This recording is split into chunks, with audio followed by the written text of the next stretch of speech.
केल्सन के विधि विषयक विशुद्ध सिद्धांत का संक्षिप्त वर्णन कीजिए तथा सिद्धांत का महत्व भी बताइए।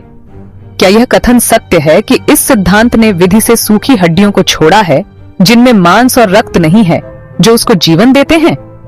Describe briefly the Kelson's pure theory of law and discuss importance of this theory. Is it correct to say that this theory dry bones of law deprived of flesh and blood which give them life? केल्सन हांस केल्सन ऑस्ट्रियाई विधिवेत्ता थे जिन्होंने 20वीं शताब्दी में विधिशास्त्र में pure theory of law प्रतिपादित किया। Kelsen was an Austrian jurist who propounded the pure theory of law in the 20th century jurisprudence. उन्होंने विधि को राजनीति, नैतिकता, समाजशास्त्र आदि से पृथक कर केवल विधि के रूप में देखने पर बल दिया। He separated law from politics, morality, sociology, etc.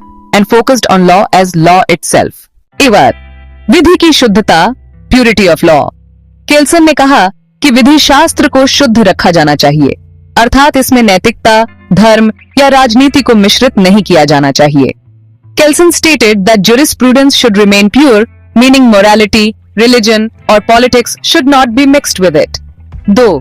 विधि नियमों का पदानुक्रम, hierarchy of norms.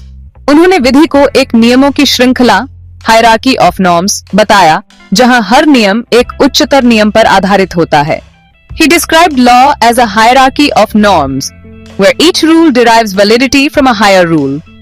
3. Grand norm, basic norm. इस श्रृंखला के शीर्ष पर ग्रंड नॉर्म या मूलभूत नियम होता है जो सभी विधिक नियमों को वैधता प्रदान करता है।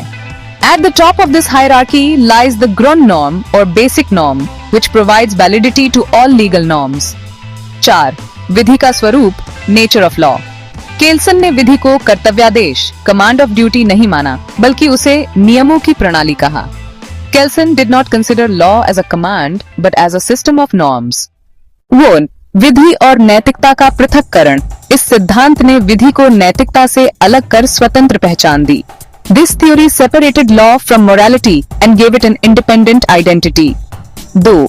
कठोर वैज्ञानिक दृष्टिकोण। केल्सन ने विधि शास्त्र को विज्ञान, साइंस ऑफ लॉ का स्वरूप प्रदान किया। Kelsen gave jurisprudence the character of a science of law. 3. संवैधानिक वैधता की व्याख्या। यह सिद्धांत बताता है कि संविधान ही वह सर्वोच्च नियम है जिससे अन्य सभी नियम अपनी वैधता प्राप्त करते हैं।